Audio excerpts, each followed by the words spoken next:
Being Shirley Jackson's daughter was not simple at all. Every step I took and every breath I made was always watched and evaluated. My dad, the strong CEO of Jackson Industries, had planned my whole life before I could even walk. "Patricia, my dear," he would say, fixing his nicely fitted suit. "A Jackson always aims for the best." Our big house in Glendale showed that belief. It had 29 big rooms full of luxury and wealth, with every corner made to show off power. But for me, it felt more like a golden cage than a home. When I turned 27, I had done exactly what my dad wanted. I finished my studies at ISC Business School, got a junior executive job at Jackson Industries, and was engaged to Douglas Murray, who is the heir to Murray Technologies. Douglas was not only my fiancé, but he was also my father's perfect choice for me. But there was a big issue. I didn't love Douglas. My heart was for someone else completely. On a rainy Saturday morning, I met Tyler Posey when my Ferrari broke down on the way to work. He was the mechanic who helped me, arriving in an old tow truck. His smile was friendly and real, making my heart beat faster like never before. "It seems your timing belt is finished," he said, cleaning his hands on his old jeans. "I can fix it, but it will take a little time." His honest brown eyes and the way he talked to me, not looking down on me, made me decide to wait at his garage instead of calling an Uber. That easy choice changed my life forever. While I was in the little garage sipping not-so-great coffee from a vending machine, I met Tyler. He was more than just a regular mechanic. He worked hard in engineering school and finished at the top of his class. He could have gotten a good job with a lot of money, but he decided to do what he loved, fixing things with his hands. "Life is too short to do something just because it seems good on paper," he said, his eyes shining as he talked. The words affected me more than I thought they would. For the first time in my life, someone said exactly what I had been feeling all along. Tyler looked at life in a special way, filled with excitement and meaning, not just duty. One cup of coffee became another. Dinner became coffee. Dinner became special times that I wished would last forever. Tyler wasn't only working on my car that day, he was helping me with something inside myself. For the first time, I felt really alive. Whenever I got away from my heavy world, Tyler was my safe place. He never asked about how much money my family has or tried to show off with nice dinners or costly presents. Instead, he showed me a life I didn't know was real. We drove at night by the coast, had easy picnics in quiet parks, and laughed a lot until our stomachs hurt. For 7 months, I had 2 different lives. During the day, I was the ideal daughter of society. At night, I was simply me. But inside, I understood that this double life wouldn't go on forever. The big change happened at a charity event in our house. Douglas was talking a lot about mergers, and it was really dull. Meanwhile, my mom was taking me from one group of fancy people to another, like I was something special to show off. "Patricia will take over the East Coast operations after the wedding," she told another group. "Murray and Jackson together. Think about what could happen." Her words felt like a rope getting tighter around my neck. I felt like I was going to explode, so I went out to the garden. My hands shook as I called Tyler's number. When he answered, the words just flowed out. "I can't keep going like this," I said softly, with tears running down my cheeks. "I cannot marry Douglas. I can't keep being who they want me to be." Tyler took a moment before he finally said something. "Then don't be. Be who you are, Patricia. That's the person I fell in love with."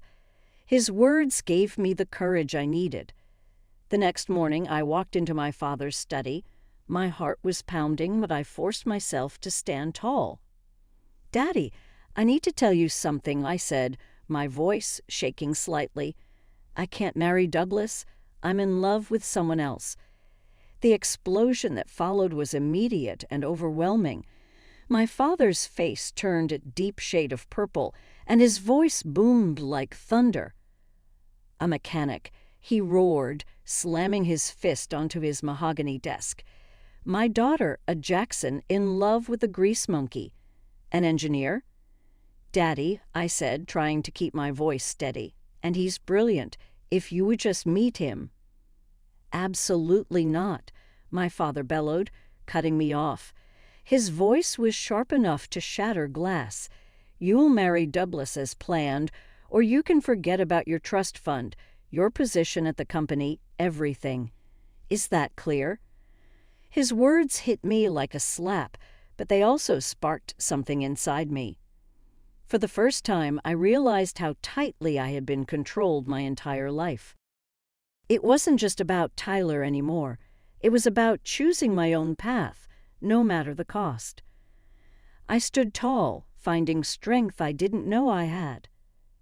Crystal clear, Daddy, goodbye, I said firmly, walking out of that study. It was the hardest thing I'd ever done. My mother's hysterical sobbing, my father's angry threats, and the whispers of the household staff followed me as I packed a small bag. This was the only home I had ever known, but I knew I couldn't stay. When I stepped outside, Tyler was waiting for me by his modest apartment, worry written all over his face. As I explained everything that had happened, he looked troubled. Patricia, that's your whole life you're walking away from. Your family, your inheritance. I can't let you give all that up for me.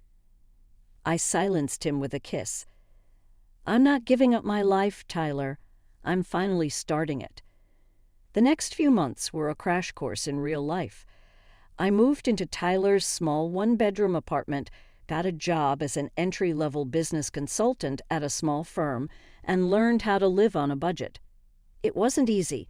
There were moments when I missed the comfort and luxury I had taken for granted. But for the first time, I felt free.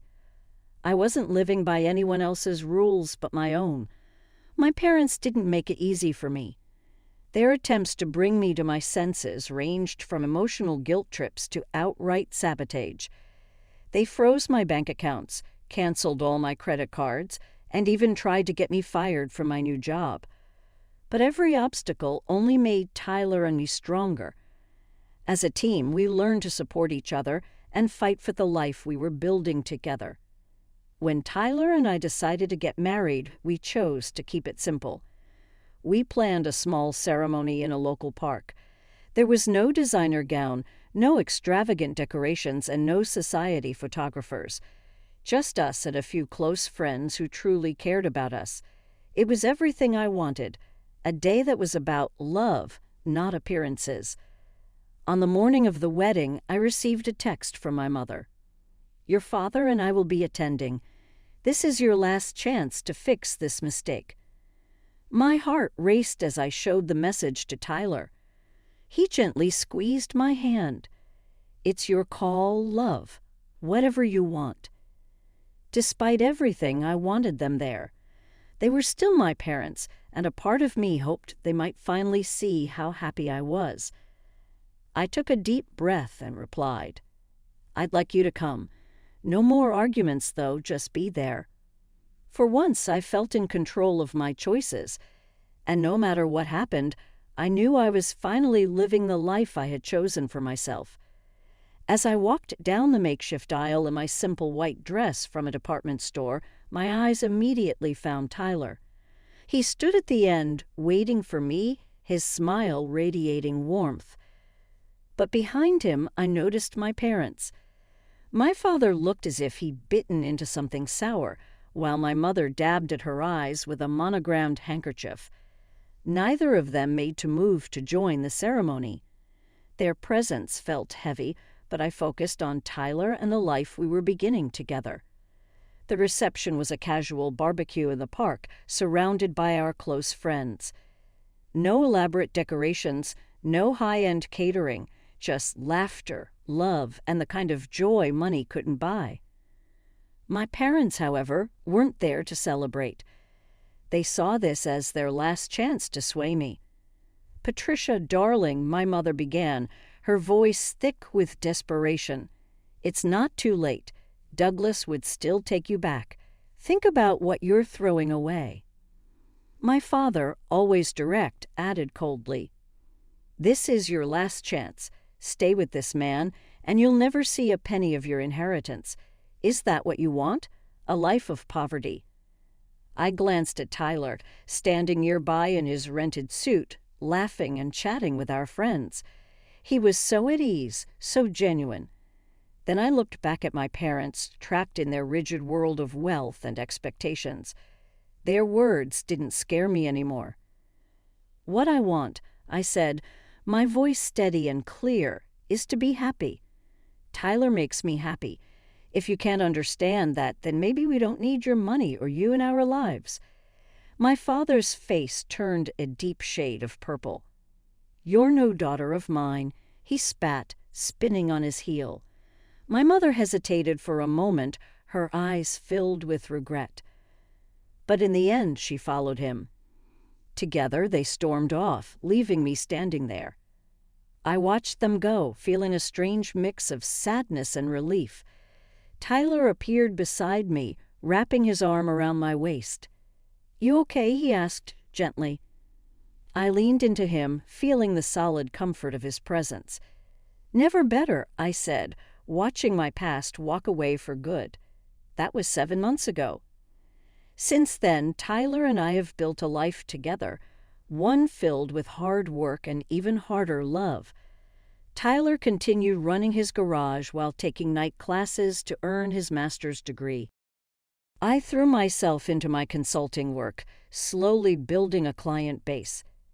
We were happy, truly happy, even if it meant watching our spending and clipping coupons. For the first time, life felt real. But Tyler was keeping something from me, something that would turn my world upside down once again.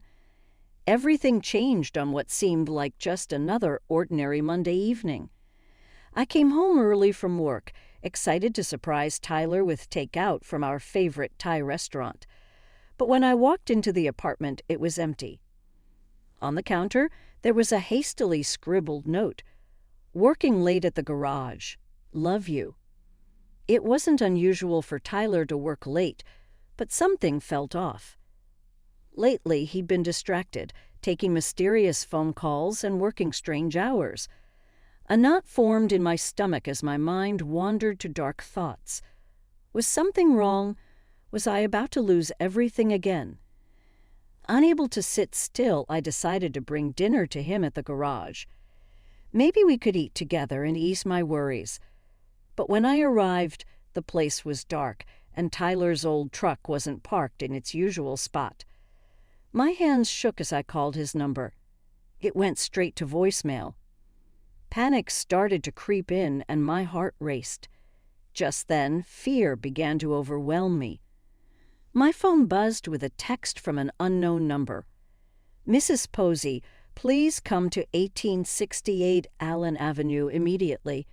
It's about your husband." My breath caught in my throat. Allen Avenue, that was in the industrial district, miles from Tyler's garage. With trembling hands, I entered the address into my GPS and drove through the dark city streets, my mind spinning with worst-case scenarios. What was going on? Why was Tyler there? The GPS led me to a massive modern building with sleek glass walls and a professional look that didn't match Tyler's usual world. As I approached, the security gates opened automatically, and a uniformed guard greeted me. "Mrs. Posey," he said with a respectful nod, "please take the executive elevator to the top floor." Executive elevator. Top floor. My confusion grew, and my heart pounded in my chest as I stepped into the sleek elevator.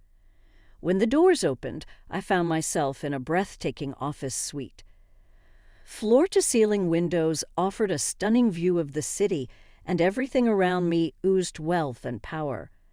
Then I saw him, Tyler. He stood at a glass desk with his back to me, looking out over the city. But this wasn't the Tyler I knew. Gone were the worn jeans and oil-stained T-shirts. Instead, he was wearing an impeccably tailored suit the kind that probably cost more than our monthly rent. "Tyler," I whispered, my voice barely audible. He turned around slowly, and his familiar warm smile greeted me, though there was a hint of nervousness in his eyes.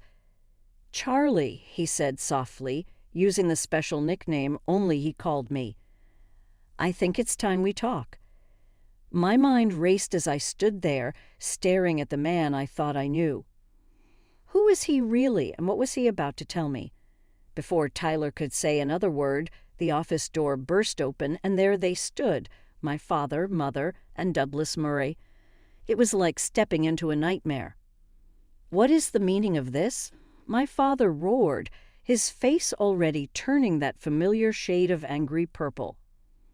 "Security said Patricia was heading up here.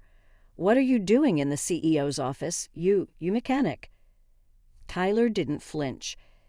Instead, he calmly straightened his tie and stepped around the desk. "Actually, Mr. Jackson," he said evenly, "I am the CEO, Tyler Pawsey, founder and chief executive officer of Pawsey Innovations." The silence that followed was deafening. My mother grabbed the nearest chair to steady herself. Douglas's jaw dropped so low, it looked like it might never close again. And my father, for the first time I could remember, was utterly speechless. "But," my mother stammered, struggling to find words, "you're a mechanic."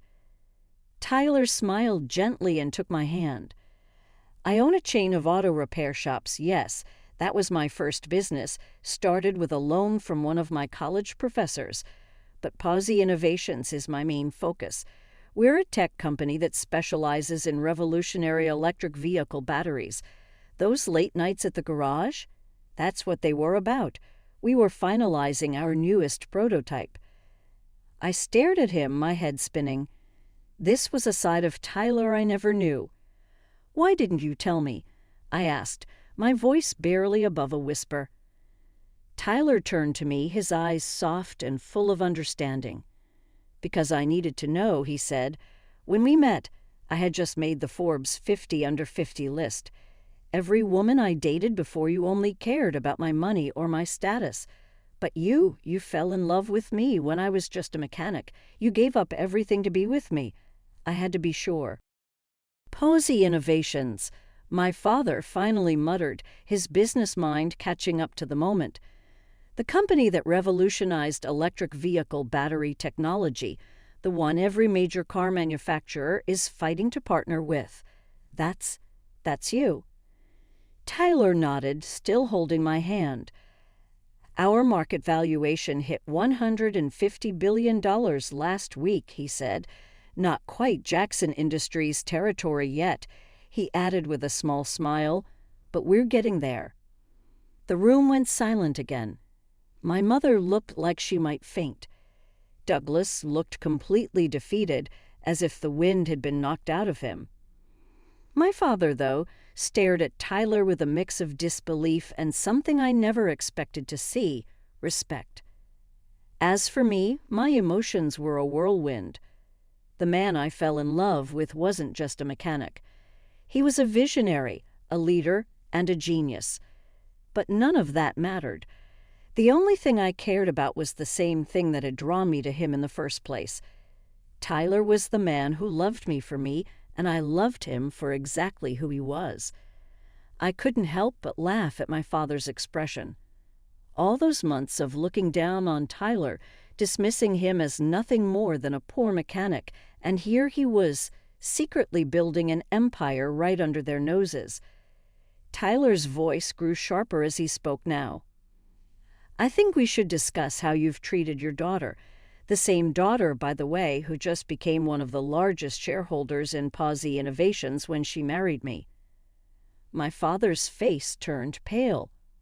Jackson Industries had been struggling to break into the electric vehicle market for years. A partnership with Pawsey Innovations would have been a game changer, and he knew it. "Now see here," my father blustered, trying to regain control. "We were only looking out for Patricia's best interests by damaging hers." Tyler countered, his voice calm but firm, like steel wrapped in silk. By trying to get her fired, by making her cry herself to sleep for weeks, I finally found my voice. "Daddy, you always taught me that Jacksons never settle for second best." Well, I didn't. I married the most brilliant, kind, and successful man I've ever known, and I did it without knowing about any of this. "Patricia, sweetheart," my mother said, stepping forward with her arms outstretched. "We were wrong. We see that now. Please come home." I looked around the magnificent office, then at Tyler, my wonderful husband, who had let me find my own way, supported me, and helped me grow stronger. "I am home, Mom, but if you want to be part of our lives, you'll have to accept us on our terms. No more manipulation. No more control." My father looked like he was choking on something bitter and unpleasant. "And what about Jackson Industries?" he asked stiffly. Tyler smiled, calm but with a hint of mischief. "Well, sir, we've actually had several offers from your competitors for exclusive partnerships. But considering the family connection, we might be open to a different arrangement if you're interested in discussing it as equals." The next hour was surreal. My father and Tyler sat down to talk business while my mother fussed over the state of our small apartment and insisted we move into a proper home. Douglas, who had been standing silently like a defeated statue, eventually slunk away, probably to lick his wounds. Later that night, back in our cozy apartment, I curled up next to Tyler on the couch. The contrast between the luxurious office and our little home didn't bother me one bit. Here, in this modest space, we had built a life together. A life of love, respect, and honesty. Tyler pulled me closer, his voice soft and full of warmth. "You okay, Charlie?" I smiled, resting my head against his shoulder. "More than okay," I said. "Unhappy. Really, truly happy." And for the first time, I felt like I had everything I'd ever wanted. I finally asked Tyler the question that had been on my mind for so long. "Why keep working at the garage? Why live like this when you have billions?" Tyler smiled and pulled me close. "The garage keeps me grounded. It reminds me where I started. And this apartment, these months with you, they've been the happiest of my life." We made it work together without any silver spoons or trust funds. Tears filled my eyes as I looked at him. "I love you, you sneaky billionaire." He laughed and kissed me. "And I love you, my runaway." Life changed after that night, but not in the ways people might expect. We moved out of our tiny apartment, but only into a modest house we chose together. Nothing flashy, just a home where we could be ourselves. I joined Pazzi Innovations as the head of their charitable foundation, using the company's resources to help young entrepreneurs with big dreams but limited means. Tyler, despite his billions, still spends time at his first garage. He teaches mechanical skills to underprivileged youth, helping them build a future with their own hands. Watching him work, sharing his passion with others, makes me love him even more. As for my parents, they're trying. Mom still makes not-so-subtle hints about how grandchildren need trust funds. But Dad has come a long way. He's developed real respect for Tyler, and their weekly business meetings often turn into long conversations about everything from classic cars to philosophy. It's not perfect, but it's progress. I've also come to understand what Tyler meant about life being too short to live just on paper. Sometimes the best things come disguised as broken-down Ferraris and bad coffee from vending machines. Life isn't about plans or appearance. It's about the moments that make you feel alive. The best part. Every now and then when we drive past our old apartment or pick up takeout from our favorite Thai place, Tyler still looks at me the same way he did when we first met. Back then he was just a mechanic, and I was just a rebellious girl running from a life that didn't feel like my own. Because in the end, love doesn't care about bank accounts or business empires. It doesn't measure success in dollars or status. Love is about who you are when everything else is stripped away. It's about finding someone who sees you, truly sees you, and loves you anyway. And that's us, Patricia and Tyler. A mechanic and a runaway who found something far better than billions. We found each other.